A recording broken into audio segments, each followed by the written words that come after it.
Feliz domingo, bienvenidos a todos a su programa de Santos en Entrenamiento, un programa donde aprendemos de los santos para ayudarnos a santificarnos. ¿Cómo has estado, Iris? Ay, gracias a Dios, bien, China, aquí contenta de estar de nuevo con todos nuestros amigos y hermanos que están escuchándonos. Qué bien. Bueno, hoy vamos a hablar de... Ay, China, siempre dice lo mismo, pero de verdad, mi santa favorita, de la que más le he tenido cariño por más tiempo, ¿no? Y es la Madre Teresa. Aquellos que han sido fiel a Santos en Entrenamiento dirán, China, gracias, pero ya existe un programa de la Madre Teresa. Yo creo que va a ser muchos programas de la Madre Teresa, porque ella es extraordinaria, ¿no? Y ahorita quisiera enfocarlo también en el tema de la Madre Teresa y del servicio, y nuevamente aplicándola a la vida diaria. Lo bello de la Madre Teresa es que la gente se recuerda de ella, ¿ok? Aún con los jóvenes que no fueron contemporáneas con ella, la gente sabe quién es y tiene la idea de quién es. Entonces es bello porque hay santos, la semana pasada hablamos de Santa Mónica, los años 300 y pico, pero ahora estamos hablando, ¿no?, de la Madre Teresa en todo, o sea, en memoria recién, ¿no? Entonces, qué bello eso, la Madre Teresa. ¿Tienes recuerdos de la Madre Teresa o eras muy joven? No recuerdo si estabas... Estaba pequeña, pero... Okay. Bueno, no sé por qué, ¿verdad? Pero quizás como estaba muy pequeña, como que me recuerdo de cierta manera de lo reconocidas que eran al mismo tiempo la Madre Teresa y la Princesa Diana. Sí, claro. Porque era como que al mismo tiempo. Entonces tengo así recuerdos de niña, memoria de niñas, pues de esa como que un poco de realidad que esa. Bueno, en buen punto porque a la final murió la Princesa Diana y a los días murió la Madre Teresa. O sea que ellas dos sí quedan grabadas en la memoria. Siempre me llamó la atención. No sé si es que ella era tan distinta por el sari, que era su hábito, obviamente por el trabajo que ella hacía. Y yo creo que a veces uno busca santos en teoría que se asemejan, pero ella es el polo opuesto mío, ¿no? Pero hay mucho que aprender. Bueno, sí. Creo que también, China, es porque el mundo estaba entrando como que a una etapa donde todo era, o sea, ya el mundo estaba alcanzando, yo creo que ni siquiera nos recordábamos que existía la pobreza. Ya. Como que era un mundo bastante relativamente moderno, en donde pues mucha gente pobre pues había podido sobresalir y que mucha gente más estaba como que alcanzando metas más grandes, o sea, cuestiones que nuestros abuelitos pues vivieron en una extrema pobreza, ya quizás nosotros no tanto. La cultura popular aquí de Estados Unidos se estaba expandiendo y de repente la Madre Teresa hablando de cuidando a los pobres. Entonces como que trajo de nuevo la realidad al mundo, ¿no? En el mundo quebrantado en el que vivimos. Es un buen punto porque uno, especialmente viviendo aquí en los Estados Unidos o en Venezuela o en El Salvador, lo que sea, uno vio pobreza, pero ella nos mostraba una realidad que uno por estar en una burbuja como que no se da cuenta y eso todavía existe. Y lo que más me gusta de ella también es que no era una persona buscando fama. Yo creo que ella sufrió demasiado por eso. Ahorita uno no puede ver en el internet o en los medios sociales y cualquier cosita pequeña, cualquier obra pequeña que está haciendo una persona, ya lo publica todo el mundo, porque todo el mundo tiene que estar enterado de la buena obra que estoy haciendo. Yo recuerdo los chicos, yo antes llevaba chicos a la República Dominicana, a un lugar que se llama Bánica, ¿no? Es una misión que tiene nuestra diócesis allá. Por cierto, ahorita cada vez mejor, o sea, ahorita la misión está súper bien, pero cuando íbamos era bien rústico. Pero yo le decía a los jóvenes dos cosas. No, cuando vamos con maleta tiene que ser un carry-on, o sea, el que entras en el avión, y me acuerdo una de ellas, ¿qué? Si yo para ir a casa mi abuela, o sea, un fin de semana llevo un carry-on, o sea, y me voy a ir para otro país, y yo, ¿cómo llegas tú de misionera ya con 3 maletas? Sí. O sea, qué ridículo. Y limusina. Sí. Y el limusina, y no, olvídate de eso, ¿no? O sea, eso por un lado. Pero también por el otro lado le decía, no va a haber cámara. Y ellos, decía, nosotros vamos a llevar una, y vamos a tomar fotos que es el campamento, pero no puedes llevar una cámara. Y cuando empezamos, esto fue hace varios años, o sea, a un teléfono, o sea, no vas a llevar tu teléfono porque esto no es periodismo, esto no es tú tomándote fotos, es para mi recuerdo. No, o sea, vamos a salir todos, nos vas a tener tu selfie con el niñito, porque hay tantas intenciones mezcladas a veces, y la Madre Teresa estaba clara en lo que ella no quería la fama, pero lo tuvo que aceptar como parte de su ministerio. Pero bueno, regresemos a ella. Ella nace en 1910 en Albania, y la menor de 3 hermanos, ¿no? Tenía una hermana, un hermano y bueno, ella. Y su papá, o sea, tenían buen estatus, pero su papá muere cuando tiene ella 8 años. Muchos dicen que quizás fue envenenado porque él era pro patria, ¿no? Y en esa época también, como vamos a ver después, el problema del comunismo y todo lo demás, ¿no? Entonces, claro, ella luego va a poder ayudar a los pobres porque ella se vio en una situación de pobreza extrema. Y su mamá era un pilar de su casa. Y yo creo que eso es importante, y yo sé que tú te lo tomas en serio, que los hijos tienen que ver la piedad, tienen que ver el servicio de sus papás. No es Jesús dice, el catecismo dice, eso en nuestra familia se practica, ¿no? Yo creo que tus hijos en concreto han podido ver la hospitalidad, han podido ver, ahorita quiero que nos cuentes de sus cumpleaños cuando eran chiquitos. O sea, son cosas que van viendo, porque ella lo vio de su mamá, vio que no tenía nada de comer, pero cuando viene una señora, o sea, aquí hay una cama extra, ya no estaba el esposo, o sea, aquí hay lugar para ti. Recuerdo que para ti esto era importante.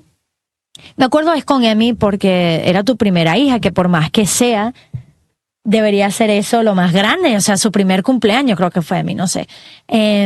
La mega fiesta, los regalos, pero eso no fue la decisión que tomaste, ¿qué hiciste? Para el primer cumpleaños de Emi, bueno, pues sí, le hicimos una fiestecita, ¿no? Claro. Celebrando su vida y todo, pero los regalos que le dieron los llevamos para El Salvador. Y ahí hicimos otra fiestecita, no de su cumpleaños, sino que simplemente pues una fiesta con los niños del Salvador, y los repartimos. Y pues fue un montón. ¿Y por qué hiciste eso? Porque el regalo de tu hija, o sea... Es que el ver la felicidad, el ver la alegría de estos niños allá, pues vale más la pena de que ver el tiradero en mi casa, por ejemplo, ¿no? Es que a veces le damos tanto a nuestros hijos que no necesitan. Cuando a veces somos buenos, China, para, ay no, los ricos tienen tanto, que los ricos aquí, que, o sea, pasamos todo el día hablando mal de los ricos, ¿no? Pero nosotros tenemos mucho que no necesitamos, que lo podemos dar y que no lo hacemos, ¿no? Así que si nosotros que tenemos poco y no podemos despegarnos de eso, ¿usted cómo quiere que el rico también se despegue si tiene mucho más que usted, no? Y una cosa bonita que tú decías también, o sea, supongo que, quédate con 1, 2, 3 regalitos, pero ella tiene 1 año. O sea, además de todo esto, vamos a aterrizarnos un poquito, ¿no? Entonces, qué bello eso, pero claro, ella era chiquita, quizás no se acuerda, pero esa cultura en la casa es importante, o con tus vecinos cuando has tenido que ayudar, o sea, estas son cosas que ellos ven. Entonces, ella lo vio de su mamá, entonces lo aprendió primero de allí, o sea, es muy raro, mira, el fruto viene por el árbol, ¿no? Entonces, si uno no ha visto, no ha experimentado, es muy raro que de repente te salga esa virtud natural. No es así. Dice Santo Tomás de Aquino que la gracia presupone la naturaleza. Entonces, esto ya estaba en ella y luego ese fruto se va a dar. La semana pasada hablamos de Santa Mónica. Agustín tenía tremenda mamá. La Madre Teresa tenía tremendas papás. Detrás de cada santo hay papás, ¿no? Entonces, qué bello tú pensar, mis hijos, o sea, si algún día soy santo, o sea, qué bellos que ellos puedan ser santos, pero detrás hubo un papá y una mamá que se toman la vida en serio, ¿no? Y también, pues en mi caso en particular, China, porque yo conozco mis flaquezas y conozco como, pues lo que a mí no me permite avanzar, ¿no? Y yo creo que, bueno, obviamente, así como, pues de repente uno le da el color de ojos a los hijos o el tipo de pelo, pues a veces uno también le da otras cosas que, como la personalidad, ¿no? Uno también le hereda la personalidad a los hijos. Así que lo que yo sé que a mí me ha costado, pues en crecer, pues trato de chiquitos enseñárselos, porque ojalá que no les cueste tanto a ellos, ¿no? Eso, por ejemplo, el apego, ¿no?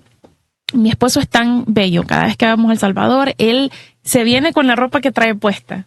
Y eso es todo, él tiene, no, y a mí al principio como que me costaba desapegarme, porque pues no es que compro mucha ropa ni nada, así que yo decía, bueno, es que no tengo ni mucha ropa y le voy a dejar toda, ¿no? Entonces, ahora sí ya pues lo he podido hacer. Porque él me lo enseñaba a mí. Entonces yo, conociéndome, pues como me costó, pues también se lo voy enseñando a los niños, ¿no? Y entonces ahora pues mandamos para allá también cajas y todo. No es que tengamos el gran montón, pero lo que tenemos lo podemos usar para los demás. Y eso se va aumentando, ese desapego a las cosas es muy, muy saludable en la vida de la fe. Totalmente, pero se tiene que modelar, ¿no? Se tiene que modelar. Y ella lo vio modelado con su mamá.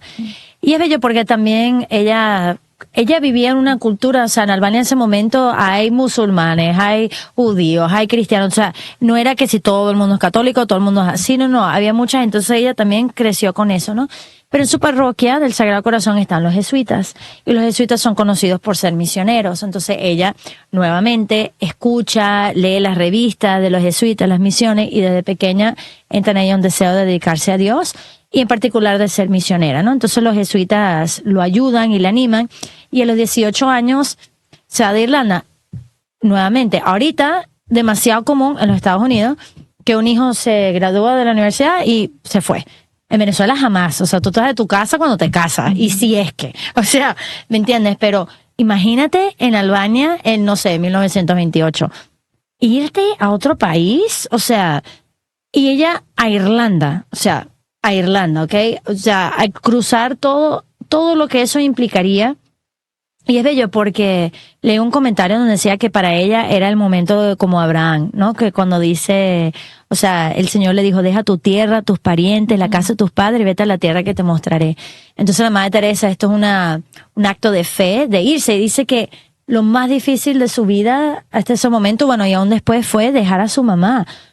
Porque nuevamente, o sea, dejar a su mamá, es verdad, tenía 2 hermanos, pero su papá había muerto, o sea, ella era un gran apoyo para su mamá. Y es bello porque la mamá le decía, tú pones la mano, que se fue en la estación de tren, tú pon la mano en la mano de Jesús y no mires hacia atrás. Y me recuerda nuevamente a Génesis, como Lot, no veas hacia atrás, no veas lo que está quedando.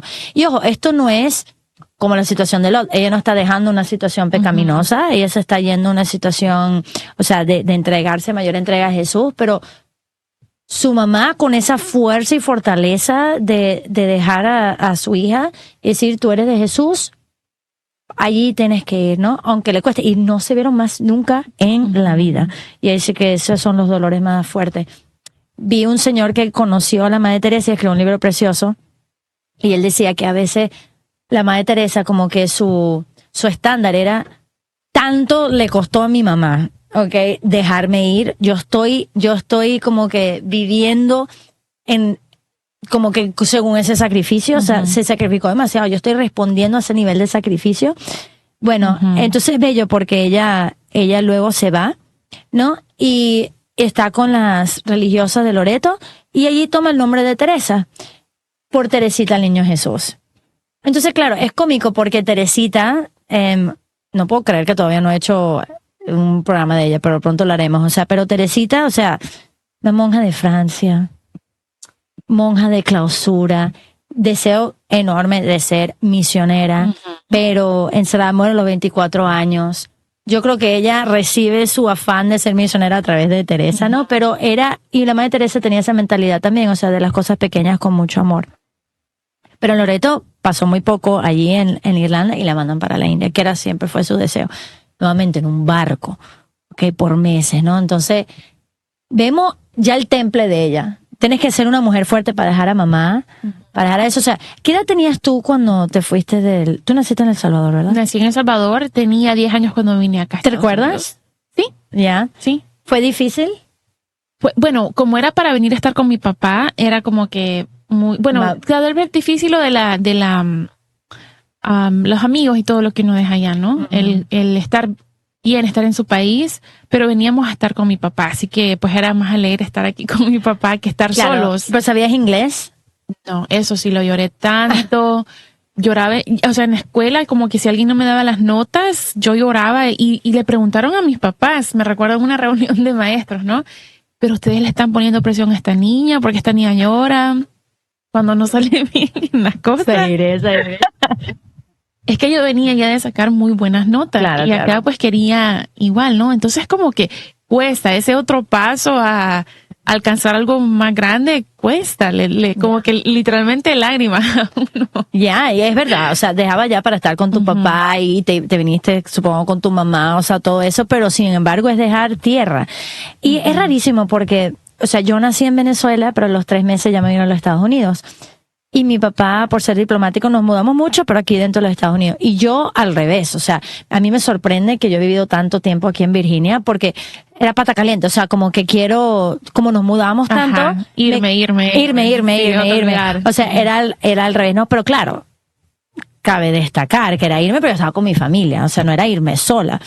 Pero quiero decir que esto también es muy difícil, o sea, imagínate una pobre mujer de Albania dejar a su papá, irse a Irlanda y después a la India. Mira, yo he ido a la India y voy a compartir mi experiencia, pero, o sea, eso es otro mundo total. Y además que el idioma, es verdad que la gente habla inglés, bueno, porque fue colonizado por los ingleses, ¿no? Pero de todas maneras, eso es otro mundo. Entonces, ella de 19, 20 años, llegando allí, o sea, nuevamente, nunca se le olvidó la mano puesta en la mano de Jesús, ¿no? Entonces, ella va a trabajar en un convento, en una escuela de niñas adineradas, en realidad, porque iban a una escuela privada. Pero ella fascinada, o sea, no es esta mentalidad, a veces uno cuando sale de su país, de una mentalidad de los ricos, pobrecita yo, o los pobres, no, o sea, ella dice, esta es la voluntad de Dios, yo estoy aquí, estas son las niñas que tengo que servir, que también los ricos también necesitan personas que le hable de Dios. Bueno, ella enseñaba geografía y todo eso, y ya de este punto, ya una vez que ella empieza a hacer su voto solemne y eso, ya la costumbre de Loreto es que ya eres madre, entonces ya era Madre Teresa, ya en ese momento, ¿no?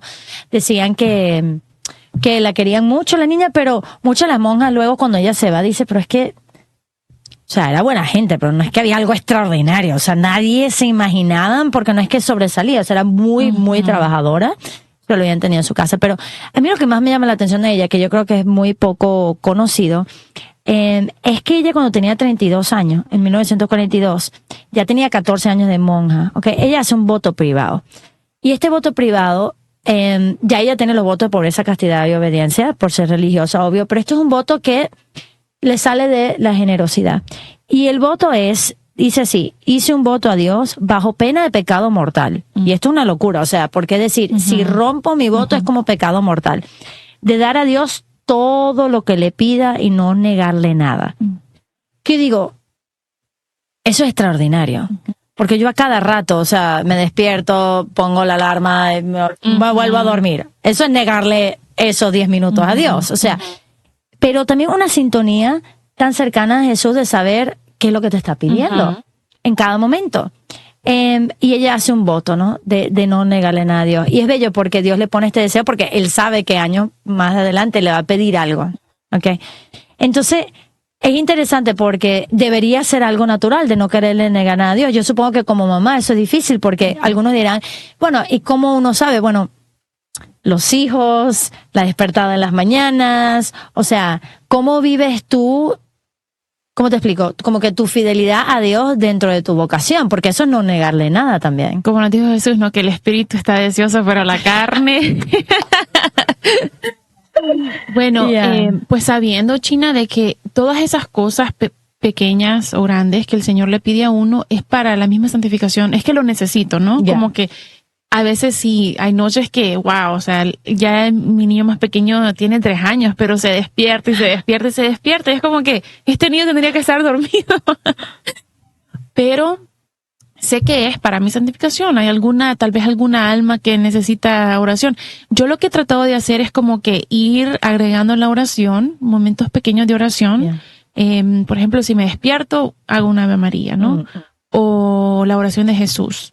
Aunque sea unos momentos que esté despierta o si voy, para tratar de ayudarme. Y a veces estoy tan cansada que no lo hago. Pero después me pongo a pensar que he desperdiciado un momento que pude haberlo puesto al Señor. Entonces agregando la oración en lo que hago y simplemente estar consciente de que la vida diaria tiene que ser usada para santificar a Dios. ¿Sabes qué me gusta esa parte? Porque, por ejemplo, ella puede decir, bueno, estas niñas ricas lo tienen todo, como fastidiada con lo que tenía que hacer en ese momento, ¿no? Pero no desperdició ese momento y con no desperdiciar ese momento obtuvo gracias que le ayudaron eventualmente. Entonces creo que tenemos que ver lo que hacemos, no como un desperdicio de tiempo o pérdida de tiempo, sino como una oportunidad que tenemos que usar para poder acercarnos más a Jesús y ofrecer eso. Totalmente, y era así, porque ella estaba contenta con lo que estaba haciendo, o sea, estaba contenta con lo que estaba haciendo, ¿no? Y dicen sus hermanas que sí, es verdad que vieron en ella que ella tenía un hábito de no demorarse, o sea, si había que hacer algo, había que hacerlo ya. Que luego más adelante quizá la criticaban como impulsiva o terca, pero es que ella tenía en mente este voto, que no le puedo negar nada a Dios, lo tengo que hacer. Pero la Virgen María fue así, ¿no? Cuando Isabel sale embarazada, dice, se fue deprisa, o sea, no demoró, se fue de una vez, ¿no? Entonces ella ya tenía esto. Una cosa que es importante es que ella ya tiene 4 años viviendo con este voto. Y ella, es interesante porque cuando uno ve las películas de Madre Teresa, así te lo pintan, ¿no? Ella, una monja normal, que me da risa porque dicen, de repente se dio cuenta de la pobreza, que ya va, tenía 14 años viviendo en la India, o sea, ya tenía 14 años expuesta a esta pobreza, no había nada extraordinario en la pobreza, o sea, por un lado, pero te lo pintan como que vio la pobreza y le dio tanta compasión el pobre que lo dejó todo. Es totalmente equivocado, ¿ok? Déjenme explicarles un poco. Ella tiene 4 años viviendo con este voto, ¿no? Y lo interesante es que ella va a un retiro y en la estación del tren ella tiene lo que llama un llamado de la llamada. O sea, y todo esto, por cierto, ella nunca, que esto va a ser algo importante, ella nunca se lo explicó a nadie, ni a las hermanas, ni a nadie, solamente a su director espiritual. Y de hecho, cuando tenía que escribir, le decía al final, quémalo. No le interesaba, o sea, esto era entre Dios y ella, y bueno, el director espiritual porque está involucrado aquí, ¿no? Lo que vamos a ver es que cuando leamos lo que ella recibe de Dios, no es tanto, vamos a ver, un llamado a ayudar al pobre que está sufriendo. No. El llamado es ayudar a Jesús. Jesús sufre, ¿ok? Porque el pobre, además de su pobreza, no conoce a Dios y se están perdiendo estas almas. Realmente no es tanto consolar al pobre, sino consolar a Jesús, que Él desea las almas de los pobres. Porque si no, es una filantropía, es una obra benéfica, y ella siempre lo decía, esto no es una obra benéfica, esto lo hacemos por alguien, no por algo. Entonces, bueno, ella empieza a hablar de esto y ella se refiere a la voz de Jesús como la voz, ¿no? Entonces, ¿qué fue lo que escuchó? ¿Qué fue lo que vio? Ella lo anota, y ella al principio decía, bueno, ¿por qué yo no podría hacer lo que hizo la Madre Cabrini? La Madre Cabrini, una italiana que se vino acá a los Estados Unidos a trabajar con los inmigrantes. O sea, dice, bueno, ¿por qué no podría hacer? Pero una cosa que interesante es que Jesús le empieza a decir lo siguiente, quiero monjas indias. Acuérdate que ella parte de Loreto, eran monjas europeas, misioneras de la caridad, ya Dios le dio el nombre, que sean mi fuego de amor entre los pobres.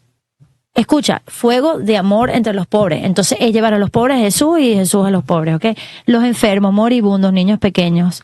Los pobres que quiero que me traigas y las hermanas que van a dar su vida como víctimas de amor me traerán estas almas. Entonces él quiere es las almas, ¿no? Eres, yo sé, la persona más incapaz, débil y pecadora. Y solo porque eres es que quiero usarte. Y él le dice a ella, te negarás.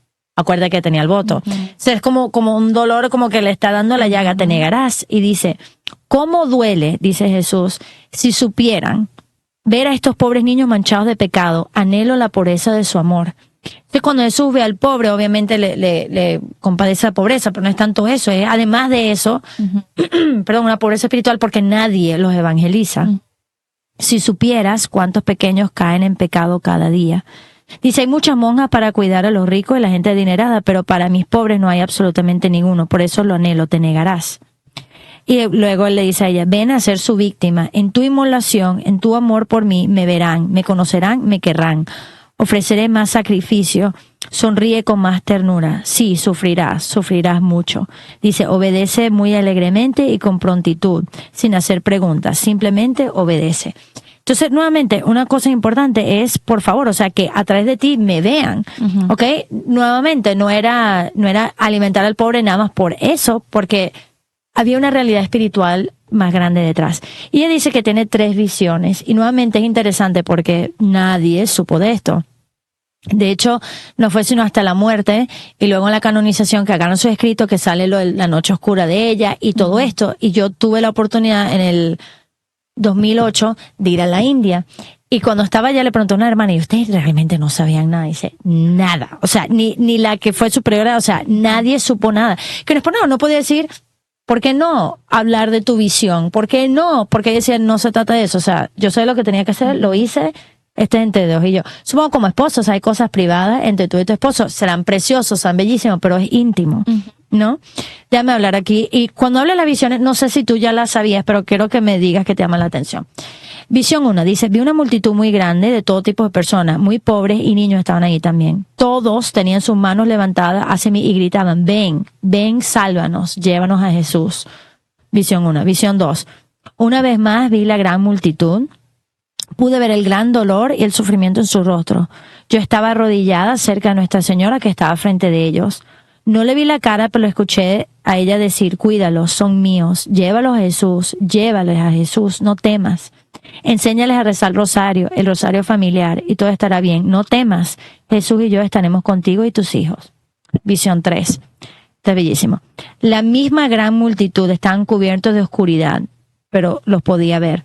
Nuestro Señor estaba en la cruz, Nuestra Señora a poca distancia de la cruz, y yo como una niña pequeña frente a ella. Su mano izquierda estaba en mi hombro izquierdo y su mano derecha sostenía mi brazo. Ambos estamos frente a la cruz. Nuestro Señor dijo, yo te lo he pedido, ellos te lo han pedido, mi madre te lo ha pedido. ¿Te negarás a hacer esto para que yo los cuide, para que me los traigas esas almas? Esto es el fuego que hay detrás de la Madre Teresa. ¿Okay? No es un amor filantrófico, es algo mucho más profundo. ¿Tú has escuchado de esto o qué te llama la atención cuando vuelves a escucharlo quizás? De las visiones, no, así, pues tan... pero, ¿sabes lo que me llama la atención? Es que a veces nosotros vemos las cosas superficialmente. Ya. Pero es que todo lo que vemos tendríamos que verlo así con los ojos que lo ve Jesús, con los ojos que lo ve la Virgen. Entonces, pues, logramos a ver a la necesidad que tienen las personas. Pueden verse muy bien o verse muy mal como los pobres, ¿no? Yeah.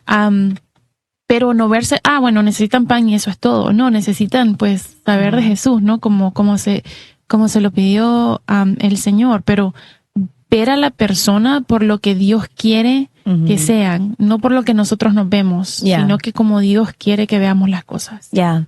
Y es precioso porque ella está toda como atormentada con esto y ella inmediatamente quiere hacer todo, pero como son las cosas de Dios, las cosas tienen su tiempo. El director espiritual tenía que discernir que esto era, porque yo tuve una visión, vamos a ver. Hay etapas de discernimiento. Muchas veces, a veces la gente critica a la iglesia, lo que sea, porque ¿por qué no le creyeron los pastorcitos? ¿Por qué no le creyeron a Juan Diego? Porque hay gente loca. O sea, y gente puede decir, yo vi una visión, yo tuve no, hay un tiempo de discernimiento, hay que ver si esto viene de Dios. Es interesante porque ella le escribe al obispo, tarda como 2 años y pico para varias cosas. Primero, para que lo acepten. Segundo, para que le den la oportunidad, porque ella quería salirse, o sea, tenía que salir del convento donde estaba, obviamente, y había mucho proceso. Finalmente se puede hacer. Y claro, el propio obispo estaba como que cálmate, o sea, deja el apuro, y decía, no, le tuvo que explicar lo de su voto, es decir, o sea, tengo este voto y tengo que hacerlo. Bueno, no voy a entrar tanto en todos los detalles, pero ya podemos ver que ella ya en 1948 ya sale del convento, ¿ok? Y entonces empieza su labor. Y las primeras religiosas son las propias alumnas que la empiezan a traer, ¿no? Y bueno, ya 12 años después de que ella empieza eso, ya recibe el premio Nobel. Vemos que abre casa alrededor de todo el mundo. Llega a ser una persona sumamente famosa, no buscándola. Ella famosamente decía que cuando le tomaban fotos decía, bueno, señor, un alma al purgatorio por cada foto que me tomen, porque no le gustaba. Lo hacía por Jesús. Bueno, todo su obra, ¿no? Pero una cosa importante es que esto fue un llamado particular de Dios. Yo lo voy a ser sincera, cada vez que veo el documental, quiero botar todo, quiero hacer todo, yo quisiera ser la Madre Teresa, o sea, yo quisiera ser ella, pero es mal visto, porque no, yo quiero ser como Jesús, no como la Madre Teresa, ¿me entiendes? Y una vez mi director espiritual me dijo, nosotros como católicos no creemos en la reencarnación, tú no estás llamada a ser la Madre Teresa, ella ya existió. Sin embargo, los santos nos deben inspirar, ¿ok? Y una cosa interesante es que yo en tiempo de discernimiento vocacional pude ir a la India, como dije, y un sacerdote me ayudó porque dijo, mira, la admiración no es lo mismo que vocación. Lo puedes admirar, pero no significa que lo admires. Supongo que tú admiras las religiosas, las consagradas, pero no estás llamada a eso, ¿no? Entonces, aunque eso es verdad, tenemos que hablar un poquito entonces de de qué se puede imitar de esta gran Madre Teresa. Uno puede decir, wow, ella hizo todo eso, ¿qué puedo hacer yo? Y quiero que hablemos que esto también es práctico en las familias. Para ella, una de las cosas más grandes era Mateo 25. Ella decía que el evangelio lo tienes en la mano. Mateo 25 es sobre el juicio final. Entonces que Dios lo va a apartar, ¿verdad? Como las ovejas de los cabritos, así. Entonces, algunos irán al cielo y algunos irán al infierno. ¿Y cuál es la diferencia? Bueno, que Jesús le dirá a algunos, bueno, ven, entren, porque tuve hambre, me diste comer, tuve sed, estuve enfermo, en la cárcel, desnudo. Y la gente dice, ¿y cuándo hicimos esto?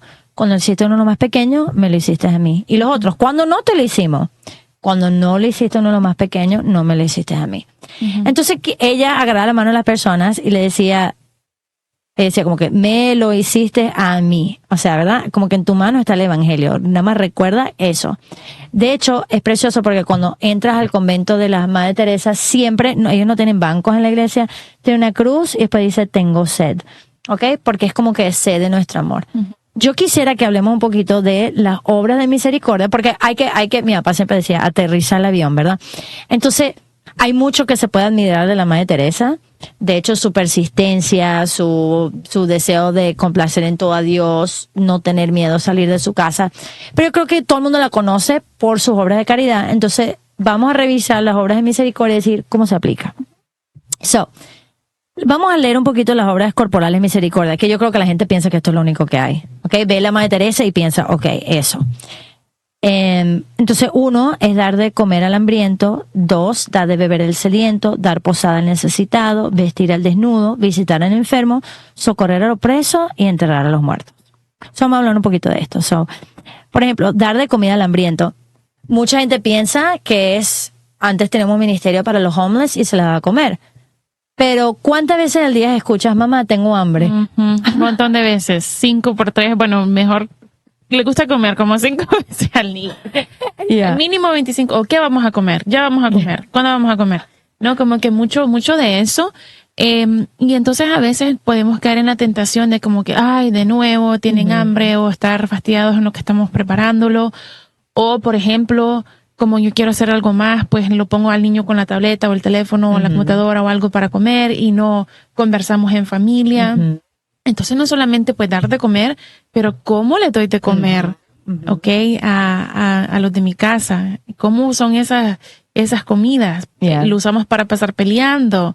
¿O lo usamos para criticarnos? ¿O lo usamos para pues dar gracias? Bendecimos los alimentos, ¿no? También. O les doy de comer como que fueran animalitos. A veces así como que, cuando quieren hablar, bueno, cuidado niños, no somos animalitos, no podemos solamente comenzar a comer, ¿no? Entonces ¿cómo hacemos eso? Pero es lindo porque mucha gente ve, por ejemplo, el homeless o la persona que no tiene nada que comer, o hoy hay una señora que está enferma, ahorita en nuestra comunidad hay una señora que la operaron, entonces mucho de nuestro grupo le está llevando comida y es una obra de misericordia. Es fácil ver a Jesús en el otro, no de tu familia. Pero cuando tu hijo te está diciendo, tengo que comer, o cuando tu hijo era pequeño y se despierta en la madrugada y quiere, o sea, ese es Jesús también. Entonces, ver a Jesús en tus hijos en ese momento también es importante. Y yo creo que también, hablabas de cómo dar de comer, pero también ser consciente de la comida. O sea, tú eres de El Salvador, yo soy de Venezuela, he ido a la India. Uno ha visto a gente pasar hambre. Y vivimos aquí en este país donde todo se bota, ¿no? Entonces yo creo que hay que tener una conciencia. Uno va para un buffet y el plato de comida así, me comí 3 cosas y lo boto, pero ya va, o sea. Y claro, la gente dice, hay gente muriéndose en África. ¿Y a mí qué me importa? No, es que es cuestión de solidaridad. Cuando ayudaba a la Madre Teresa, o no a ella, pero a las misioneras, me recuerdo una vez que fuimos para ayudar para el Día de Acción de Gracia. Y tenían unas latas de ¿cómo se llama? El pumpkin o llama, lo que sea. Y de verdad, Iris, o sea, estaba vacío. Pero ella, no. O sea, era raspar cada última hasta un poquito, o sea, no se bota nada. O sea, porque ellos saben que esto es algo importante, ¿no? Pensaba en dar de beber al sediento, o sea, sí, obviamente eso. Jesús dice, cuando le das agua hasta el más pequeño, o sea, realmente se saca un beneficio. Pero también yo pensaba el otro día como que soy culpable, lo digo por mí. Pero, por ejemplo, en la Cuaresma, una cosa que le digo a la gente es, ¿cuántas veces tomas o compras bebida afuera?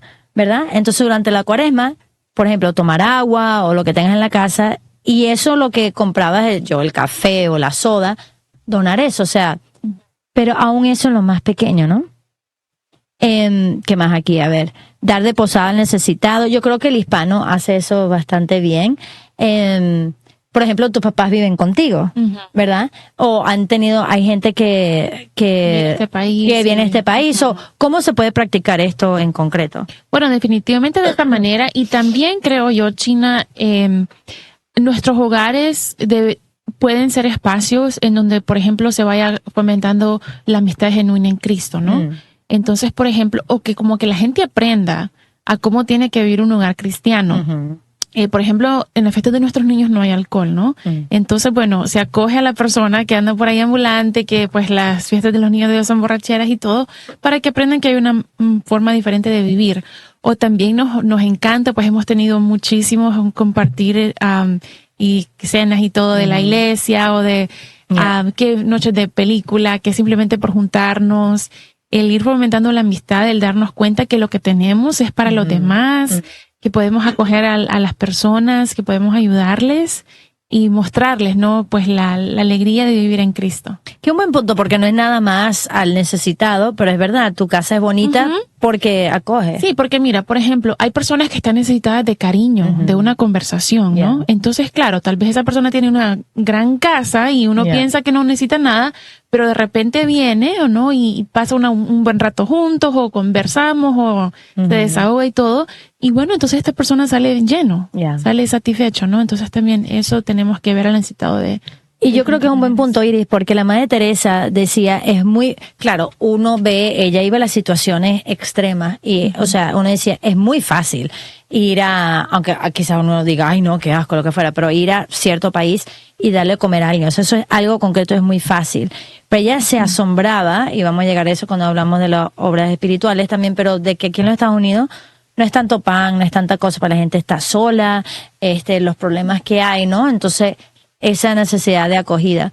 Interesante, una vez escuché una persona que predicaba hablar de vestir al desnudo, ¿no? O sea, que sí, darle comer, darle ropa a personas como tú decías en El Salvador, ¿sabes? Ir a llevar los regalos, o sea, dárselo a la gente pobre o la ropa y eso, pero él decía que eso también es castidad. O sea, como que ver a personas mal vestidas o casi desnudos y ayudarlos a vestirse bien o que entiendan su dignidad también es vestir al desnudo, porque básicamente andan desnudos y me llamó la atención. Aunque la Madre Teresa tenía un dicho extraordinario y dije, eso me duele también, porque decía, muchas veces uno, y eso es bello, va a donar ropa, porque se acumula y uno tiene mucho. Decía, el problema que tenemos es que no nos tomamos en serio el amar al prójimo como a uno mismo. Y ella decía que a veces utilizamos al pobre como un basurero. Es decir, en vez de tirar la ropa en la basura, nos da vergüenza, se lo doy al pobre y me doy la conciencia de que, ay, qué maravillosa soy. Pero dice, ya va, o sea, realmente el pobre es excusa para tirar tu basura, ¿no? Entonces decía, no, o sea, amar al prójimo que tú mismo. O sea, tú serías capaz de comprarte esos zapatos de $300 y sabes que tienes que donar otro de $300. Seguro que no. Entonces uno va a la tienda, se busca lo mejor para uno y es lo más barato para el otro. Entonces decir, no, o sea, amar al prójimo como uno mismo. Yo no escuché a una persona decir, y me pareció chévere, que podías agarrar todos los ganchos de ropa. Si, por ejemplo, el gancho de ropa, vamos a suponer que aquí está el palo, por lo general se pone así. Yo decía, al principio del año, lo que tú quieras, pon todos los ganchos de ropa al revés. Y a medida que te vas poniendo cada artículo de ropa, lo pones correcto. Cuando termine el año, ve cuántos quedaron sin moverse, pero significa que no te lo has puesto. O sea, que quizás te guste, quizás está bueno, pero realmente no te lo has puesto. Entonces también ver eso, ¿no? Supongo que con hijos es complicado también, pero ¿cómo es algo práctico que quizás en la familia con respecto a esto? Eso, pues, por ejemplo, cuando estamos revisando los closets, a ver qué es lo que vamos a mandar, que no porque no, hay gente, da lástima, o sea, que mandan cosas con hoyos o todas manchadas o todas feas o que ya no. eso pues no se tira, porque no, ¿quién lo va a querer? Si no lo quieres tú usar, ¿cómo vas a dárselo al pobre que lo use? Sino que pues dar de lo bonito que tiene uno, porque es si es algo que no te sirve y lo das, no te sirvió darlo. Sino que tiene que ser algo que, wow, todavía sientes un pequeño apego, que te gusta, todavía, wow, me veo bonita en ese vestido, ¿no? Pero que lo use alguien más. Ahí es donde se obtiene la virtud. Totalmente. En dar algo que a uno le gusta, pero que sabe que puede serle mejor a alguien más. Totalmente. Y aquí lo último es de los corporales: visitar enfermos, voy a poner aquí socorrer los presos y enterrar a los muertos. Yo creo que como mamá, a cada instante que el hijo está enfermo, o sea, uno no tiene que pensar no tan solo el otro, sino, tú decías, ¿no? O sea, un hijo enfermo, y después pasa otro enfermo. Tienes 5 hijos. Yo supongo que cuando pasa un virus... 2 semanas. Son 2 semanas seguras de enfermedad. Y lo cómico es que yo no sé si te pasa a ti, pero con mi hermana cuando pasa eso, yo digo, ¿cómo es posible? Todo el mundo se enferma excepto la mamá. Y después la mamá se pone, y después al final como que, o bueno, da igual, si estás enfermo, a pararte de hacerlo. No tienes tiempo de estarlo, así que pues no importa. Pero es bello porque esto también, digo, es reconocer eso ahí, ¿no? También. Socorrer a los presos, interesante mucho en nuestra comunidad a veces, o sea, conoce a alguien que tiene familia que está preso por cualquier circunstancia. Puede ser algo, bien sea de inmigración o cosas serias. Pero yo recuerdo una vez, siempre digo este cuento, porque yo antes hacía el ministerio de los presos, y una cosa interesante con eso era que cuando fui, perdón, que está sonando la alarma de las 12 del Ángelo y me toca acordar. Cuando estaba en la cárcel, una de las cosas interesantes era que yo tenía miedo, porque te dicen, depende de cómo una persona se viste, significa que el preso ha hecho tal y tal y tal. La primera vez que fui, te dicen que los que están vestidos de naranja es lo peor que existe, ¿no? Porque, o sea, son los peores crímenes. Fui la primera vez con una señora, y cuando llegué con la señora, no vino nadie, excepto como 15 minutos después, yo digo, bueno, ya casi nos íbamos a ir, entró una chica de naranja. Y claro, yo, ¡ay, Dios mío! Pero me da risa porque la señora con la que estaba la conocía. Vamos a suponer que era Iris, ¿verdad? No era Iris, pero ella se pasó. Iris, ¿cómo estás? Y le dio un abrazo. Y en ese momento dije, qué ridícula, China, porque tú lo que viste fue, la jugaste, el color. Y no, o sea, sea lo que sea, Dios no nos ve como el peor pecado que hemos hecho, ¿no? O sea, no nos ve así. Entonces uno también tener eso, que no todo el mundo tiene la oportunidad de visitar una cárcel o algo así, lo entiendo, pero se puede rezar. No, y también que creo que es del enemigo, ¿no? El gustarnos ver los pecados de los demás, el pasado. Eso de, sacarte el pasado y lo que hiciste, eso es bien del enemigo. Entonces yo siempre, por ejemplo, también pienso en San Pablo, ¿no? O sea, ¿quién fue? Sí. Saulo, ¿ok? Pero mira quién fue San Pablo, ¿no? Dios lo puede todo. Y va a ser mayor la gloria de aquel que hizo todo eso que la tuya, quizás que fuiste buenito todo el tiempo, ¿no? Entonces tenemos que ver eso, lo que Dios quiere sacar y arrancar de esa persona, definitivamente. Definitivamente, es verdad. Y la Madre Teresa también tenía, o sea, compasión por los presos, o sea, es decir, ella sabía vivirlo porque ella veía en todos a Jesús. Una cosa importante, y con esto terminamos también, enterrar a los muertos, eso suena un poco raro. No voy a entrar en todo el tema, pero sí creo que es importante entender de darle una sepultura santa a las personas. O sea, hay documentos del Vaticano y habla de esto. O sea, si la persona se debe enterrar en un lugar santo, es decir, hay cementerios católicos, lugar donde uno sabe que va a rezar por ellos. Pero ahorita, o sea, es verdad que permiten la cremación, pero no se debe esparcir las cenizas, ¿ok? Podemos hacer otro programa si quieren de esto, pero la gente, no, que mi abuelo le encantaba el mar y suave, o sea, no, o sea, es anticristiano, eso no habla de la resurrección de los muertos, o sea, de verdad va en contra de nuestros valores. Entonces, agarrar la ceniza, poner una santa sepultura en un columbarium, como lo llaman, eso es muy importante. O acompañar a mamás que han tenido pérdidas, si es posible de enterrar a los hijos también, o sea, es importante, es parte bíblico también de ayudar. Bueno, se va volando el tiempo, pero rapidito voy a mencionar todas las obras espirituales y podemos hablar de algunas. Porque se nos olvida la parte espiritual. Esto es más fácil, pero mira esto, mira estos. Enseñar al que no sabe. Dar buen consejo al que lo necesita. No cualquier consejo, sino un buen consejo. Corregir al que está en error. Eso es difícil. Perdonar las injurias. Consolar al triste, este está excelente. Sufrir con paciencia los defectos de los demás. ¿ok? Y rogar a Dios por los vivos y difuntos. Se nos olvida esta parte. Los corporales son más fácil, pero decir perdonar injurias, ¿ok? ¿Cuál de estos te llama más la atención o quizás Bueno, si las familias de los que están viendo son como las mías, todas estas cosas tienen que ocurrir como, no sé, 15 minutos después que todo el mundo se despertó. Ay. Porque esto pasa constantemente, ¿no? Yeah. A veces, bueno, lo hacemos una vez, pero de hacerlo como que repetidamente todo el día nos cuesta más.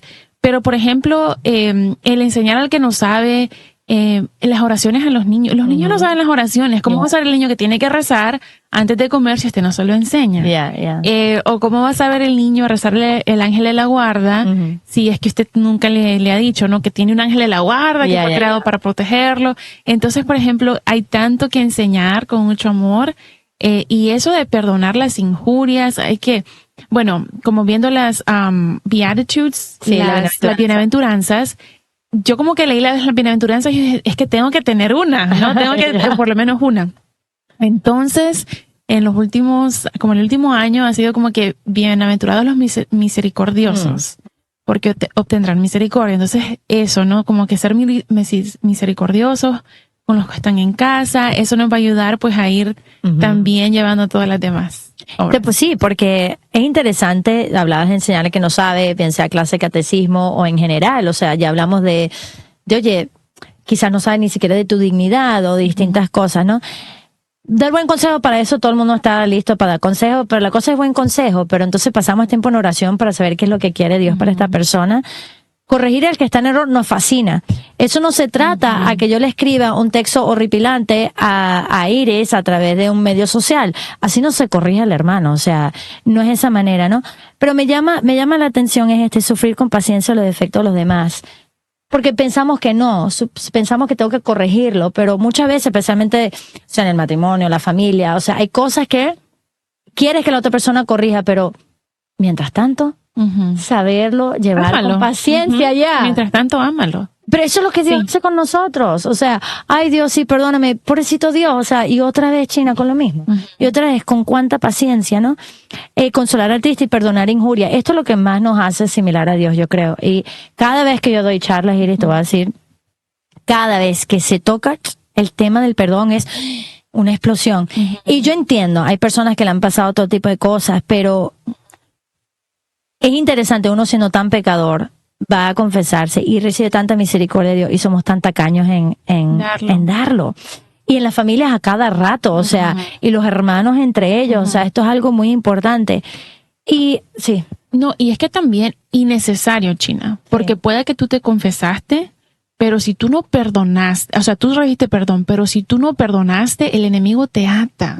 Esas son cadenas que nos amarran y que nos como que carcomen por dentro, que no nos ayudan a realmente ser totalmente libres, sino que siempre tenemos como que eso en nuestra mente, ¿no? Hay que perdonar, hay que saber perdonar. Y ojo, y como que perdonar, porque hay gente que dice, yo perdono pero no olvido.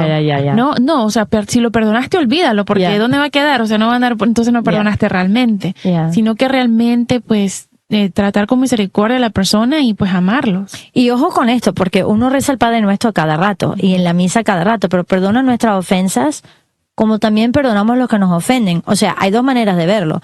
Yo le estoy pidiendo a Dios que me perdone la manera que yo perdono a los demás. Si no perdono, estoy diciendo no me perdones. Entonces, estas son más difíciles, ¿no? Y también, ojo, no es tan solo también dar las, ¿cómo te digo? Ser misericordioso en dar las obras de misericordia, sino saberlo recibir, o sea, dejar que te corrijan, ¿verdad? Dejar que te enseñen, o sea, ser humilde en también saberlo recibir. Yo creo que esto era bello de la Madre Teresa, o sea, ella sabía que ella era ejemplo y mucha gente lo veía, pero ella también recibía corrección. Ella también tuvo que perdonar mucho. Interesante leer su biografía. Mucho la hermana decía que lo que más le llamaba atención era su capacidad de perdonar, o sea, de perdonar y ya estaba, porque ella se sabía tan cercana con Jesús, ¿no? Bueno, aunque no lo creas, esto se pasó volando. Ya hablamos de la Madre Teresa y las obras de misericordia. Y porque a veces puede pasar, como decía, que uno habla de una gigante, como para mí es la Madre Teresa, y decir, bueno, es tan gigante que no se puede hacer. No, ya Iris, con su experiencia como mamá y esposa, ha hablado cómo se puede vivir en la familia. Y el día a día. Así que miren, el 5 de septiembre, hoy es 3, ¿ok? El 5 de septiembre, dentro de 2 días, es su fiesta. ¿Qué tal si van a la misa y qué tal si se proponen esa semana a poner en práctica? Elige, agarra las obras de misericordia, corporales, espirituales, elige una de cada una y decídete ponerlo en práctica. Porque nuevamente, o sea, de nada nos sirve tener conocimiento si no lo ponemos en acción. Bueno, vamos a pedirle por la intercesión de la Madre Teresa que nos ayude a tener almas de servicio. En nombre del Padre, del Hijo, del Espíritu Santo. Amén. Amén. Damos gracias, Madre Teresa, por tu sí radical a Dios. Ayúdanos a no tener miedo de entregarnos con total entrega como tú lo hiciste, y ayúdanos a ver a Jesús en aquellos que nos rodean, para que a través de las obras de misericordia, tanto corporales y espirituales, podamos ayudar a santificarnos y a santificar a los demás, para que toda nuestra vida te dé gloria. Gloria al Padre, al Hijo y al Espíritu Santo, como era al principio, ahora y siempre, por los siglos de los siglos. Amén. Santa Madre Teresa, ruega por nosotros. en el nombre del Padre, del Hijo y del Espíritu Santo. Amén. Amén. Que Dios los bendiga y nos vemos la semana que viene. Chao, chao.